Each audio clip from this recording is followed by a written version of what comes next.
devising means to curb pressing challenge of the region.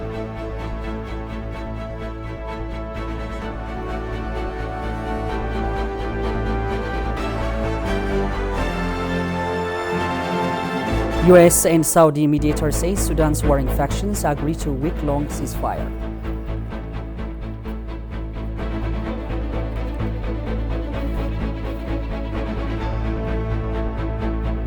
Hello and good morning, ladies and gentlemen. This is Addis News Hour with the News Hour. Thank you for joining us. Now the news in full. Do stay tuned. The Prosperity Party Leadership Conference of the Amhara Regional States, which underwent for the past 3 days, concluded devising means to curb pressing challenges of the region. Winding up the session, the conference has issued a 9-point resolution revealing its future directives and corrective measures for the daunting challenge it encountered. Daniel Kasson has compiled the full story. Take a look. The Amhara regional state is one of the major regions of Ethiopia, which contributes a lot for the socio-economic and political developments of the country. Recently, it has encountered lots of challenges which disrupted the normalcy of the regional state administration and the day-to-day lives of the Amhara population. In order to tackle the daunting challenges, the Prosperity Party Leadership Conference of the Amhara regional state underwent for the past 3 days to come up with precise means to curb pressing challenges of the region. Winding up the session, the conference has issued a statement revealing its future directives and corrective measures for the daunting challenges it encountered. The session has identified means for the destructive moves which bent on creating chaos to the region, abolishing the regional administration and attempting to ditch the region from the federal government were denounced firmly by the leadership. All the moves are anti-peace, anti-public ones which require prudent intervention by the leadership and the general public at large. What we are going to do with the public is scaling up our best practices and tackling existing challenges in a coordinated manner. It has been indicated the regional state is found in high times to stand in unison and put in place practical intervention measures to restore law and order in the regional state. Widening up the political landscape is also said to be part of the solutions to be implemented in the regional state, ensuring the resumption of large-scale constructions, finding peaceful solutions of border demarcation and self-determination issues, as well as facilitating reconstruction of the war-torn areas are given due considerations. Boundaries and self-administrate cases, distorted narratives, constitutional amendments, respect of human and democratic rights issues, equitable uses of resources are among the next assignments of the regional state. We, the leadership from at all levels, are taking the current challenges as an opportunity to serve as springboard to leap forward and bring about conducive situation to avert adversities into opportunities. Participants of the conference hailed their discussion as timely and instrumental to deal with the existential threats of the regional state. The Ministry of Transport and Logistics announced that fuel transaction will be done entirely through digital payment across the nation. The remark came while the CB held discussion to create awareness on CB-BIR and digital payment apps for fuel transactions. The bank indicated that it is able to make use of the CB-BIR and digital app for fuel transaction. The Ministry of Transport and Logistics, Alamu Seme, pointed out that the move has created transparent and efficient fuel trading system across the country through promoting cashless transaction and avoiding other related risks. ኢትዮጵያ ከሌላት የውጭ ምንዛሪ 4 ቢሊዮን የሚያህል Although Ethiopia faces shortage of foreign currency, it purchases fuel at a cost of around 4 billion birr. The authorities have decided to make digital fuel transaction payment system in all parts of Ethiopia, and promising results have been achieved so far. ብቻ እንዲሆን ውሳኔ ተወስኖ መልካም ውጤት ተገኝቷል. The minister also stated that collective efforts are being made to realize digital fuel transactions and called on citizens to prepare themselves for the full implementation of the initiative. የትራንስፖርት ክፍያ ቲኬት በዚሁ መንገድ ብቻ እንዲሆን We have finalized preparations to make the fuel transaction only in digital system across the nation. The digital system enables to make transport payment via Telebill or CBE Nadaj apps. The system is vital to avoid contrabands. Hence, citizens need to be aware of this important scheme and strive to implement the initiative. In other development, Jeju Coffee Farm CEO Kim Young-han, also known as Coffee Versuto of Jeju Island, expressed his strong desire to expand research to Ethiopia's coffee bean and add value to it by producing beverage like wine and making cosmetics from it. Ethiopian ambassador to South Korea Dese Dalke met with Kim Young-han, Jeju Coffee Farm CEO, and explored the possibility of adding value to Ethiopian coffee beans. Kim Young-han, referred to as the Coffee Virtu of Jeju Island by CNN, is a former Samsung Electronics executive who went into the coffee business after relocating to the island. He has also expressed his strong desire to expand his research to Ethiopia's coffee bean and add value to it by producing beverage like wine and making cosmetics from it. Ambassador Dese Dalke said that Ethiopia is the birthplace of the coffee bean and described Ethiopian coffee as a sweet like chocolate, fruity flavor, and aromatic unlike any other coffee. The ambassador affirmed to Kim Young-han that the embassy and the Ethiopian government are ready to work closely with him in his effort to produce a product like wine out of Ethiopian coffee beans and other initiatives he will take to promote Ethiopian coffee and enhance its demand.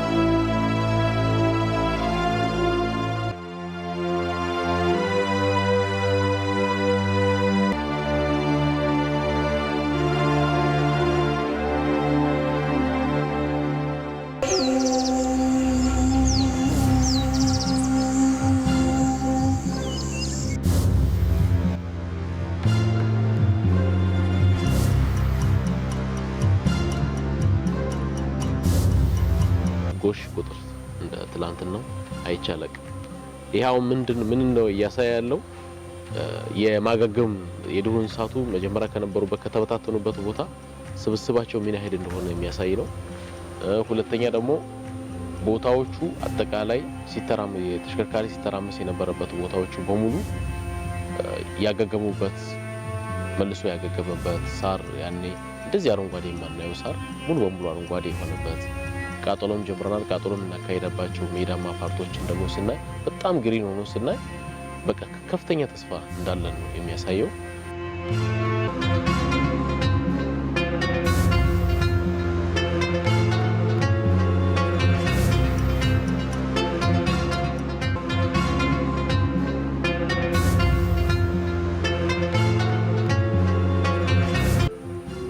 ጎሽ በጣም ብዛት አለ። ከዚህ በፊት በጣም ብዛት ነበረ። የተለያዩ ማሽኖች ድምጽ አለ፣ መኪና ድምጽ አለ። ለዛ ነው ትንሽ እንኳን ቀንሶ ወደ ሌላ ቦታ እንዲሄድ እና ግማሽ ወደ ሱዳን ወጥቶ እንዲሄድ ያደረገ ያለ። በጣም ብዙ ነበር። ወመቢራ ፈርክ ያለው ቁጥር ስፍር የለም ነበር።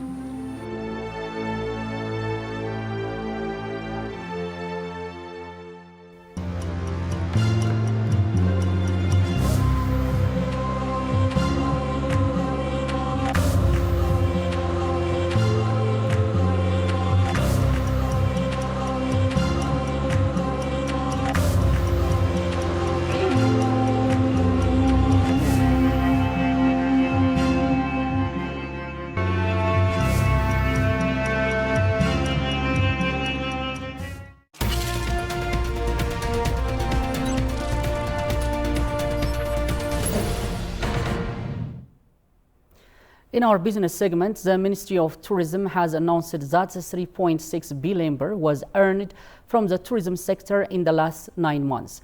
The ministry's head of communication and public relations, Alemayo Getachew, stated that efforts are afoot to increase the income from the sector by expanding and promoting tourist destinations. In particular, efforts are being made to increase the economic contributions of the sector by expanding the earning of foreign currency and job opportunities, he said. According to Fana Broadcasting Corporation, in the last 9 months, 3.6 billion USD income was collected from various tourism services across the country. The PR and communication head said that more than 74,000 foreign tourists have visited Ethiopia in the aforementioned period.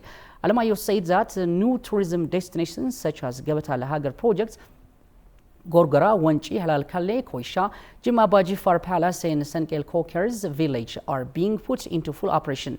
He said that the tourism sector will be further boosted through accessible promotion methods and foreign tourists will be able to visit Ethiopia's wonderful tourist attractions.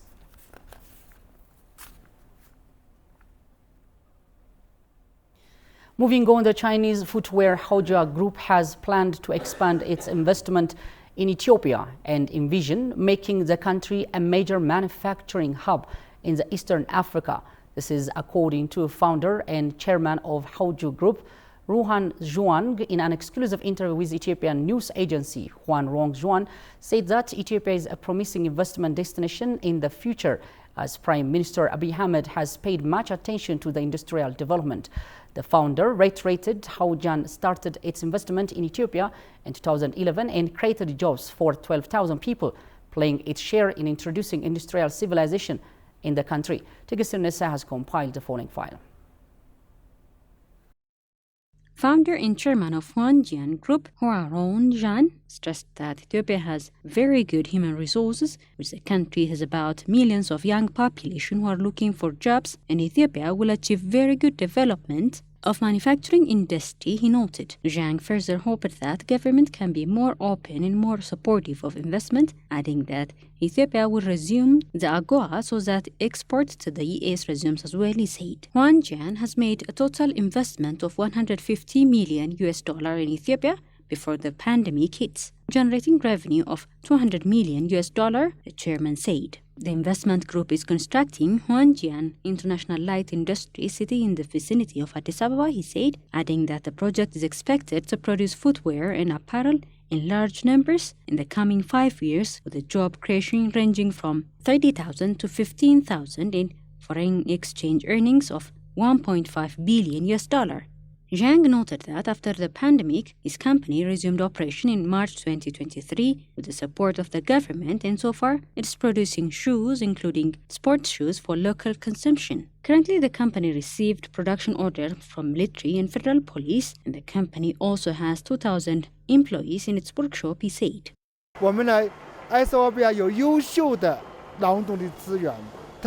To be honest, before the COVID and termination of AGOA, Hujan made 100% export sales. But now, due to the cancellation of AGOA, we lose our orders, so we want to focus on the domestic market, provide jobs for our staff and training to the management of our staff, and we will wait for AGOA to resume and then we restart our export sales. Engaging in domestic sales is the company's choice for now, he said, adding that in the future the company would like to have local entrepreneurs and small businesses to do export sales gradually. This can help to export Ethiopian manufacturing products to the global market. He expressed his hope that, together with the government, major development achievements can be attained to make Ethiopia the next manufacturing destination in Africa. So far, we produce our products for military. We used 100% Ethiopian leather. We hope that we can use the raw materials in Ethiopia, because we know that in Ethiopia there are plenty of tanners and leather factories. We want to have cooperation with them. In the future, we hope that we can do export to other African countries. We do have confidence in our military shoes production. According to Zhang, his company's plan is to continue producing shoes in Ethiopia. However, the company also plans to focus on investment areas, for example, in electric vehicle, to make major investment in the sector. He further plans to launch small and local firms with 100 entrepreneurs, he said, adding that the company will provide them with machines, rent, provide management training to enable them learn domestic sales, and it can help them grow with the help of the government as well. Meanwhile, Ethiopian Investment Commission delegation conferred with China Chamber of International Commerce officials in China. Deputy Commissioner of Ethiopian Investment Commission Temasgen Tilaun and the CCOIC Deputy Director General Yan Hong expressed their keen mutual interest in advancing institutional cooperation. The two sides hence agreed to revamp the partnership and embark on planned joint trade and investment promotion works to strengthen bilateral trade and investment partnership between Ethiopia and China. Ethiopian Investment Commission investment delegation has also visited the China Chambers of Commerce for import and export of textile. During the occasion, Deputy Commissioner Temasgen and Vice Chairman of the CCT, Zhang Jun, raised matters of mutual interest and agreed to rebuild and lead partnership initiatives between the two institutions based on the Ethiopian Investment Commission and CCT cooperation and Memorandum of Understanding signed in 2016. Both sides stressed the need to develop a joint plan of action in facilitating business and investment relations in textile and apparel between the two countries. Ethiopia's investment promotion delegation is in China for a working visit. The delegation has held meetings with officials of the several institutions in China, including Chinese Investment Promotion Agency, to discuss ways to strengthen cooperation in the promotion of investments in the two countries.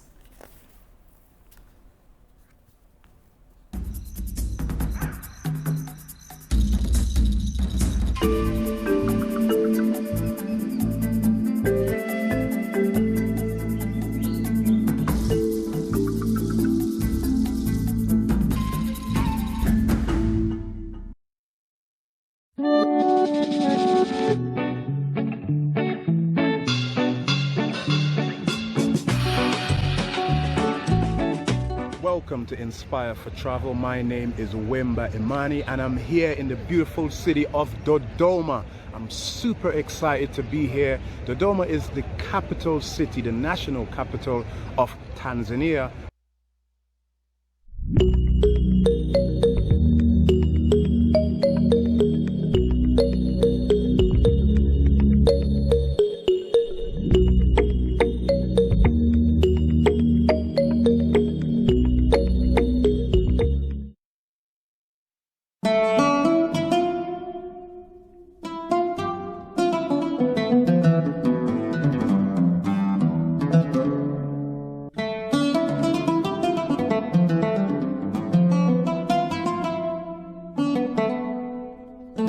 This here, guys, is the actual statue here in Dodoma of Julius Nyerere. He was the founding father, known as the founding father of Tanzania.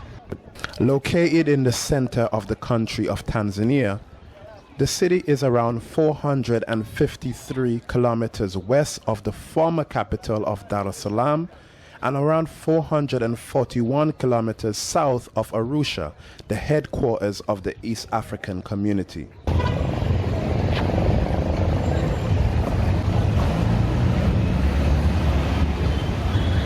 Here you will find a lot of banks, like to my left, that's the NMB bank there. You also have a commercial bank right on the side there.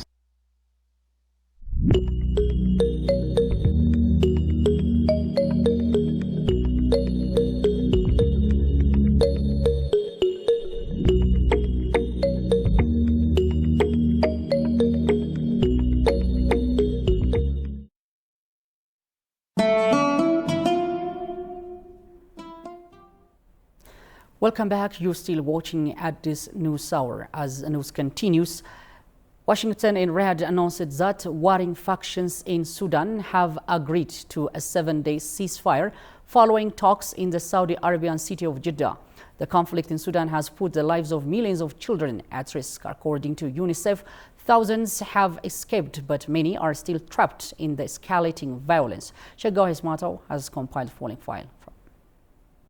Sudan's warring factions have agreed to a new short-term ceasefire, US and Saudi mediators announced after several previous attempts to broker a truce that holders have failed. Meeting in the Saudi port city of Jeddah, the Sudanese army and the Rapid Support Forces signed off on a 7-day ceasefire that is due to take effect on Monday in Sudan, the US and Saudi Arabia said in a joint statement. Both parties have conveyed to the Saudi and US facilitators their commitment not to seek military advantage during the 48-hour notification period after signing the agreement and prior to the start of the ceasefire, it said.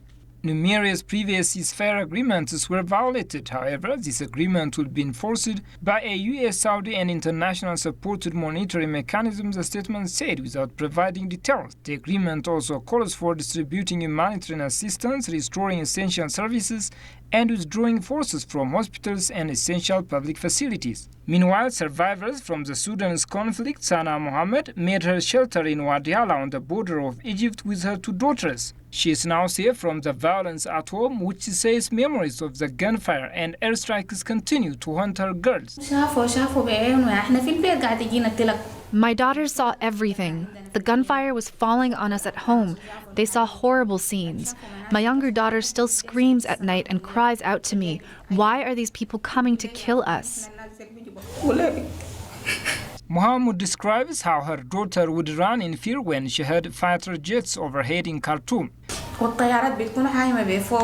When she sees the plane, she comes running, saying, "Mom, the plane has come. Mom, these people are coming for us at home. They're coming to beat us." I tell her that the plane is just flying and is not targeting us. Hundreds of thousands of children in Sudan have similar experiences. The UN's children agency, UNICEF, says the violence has worsened existing problems.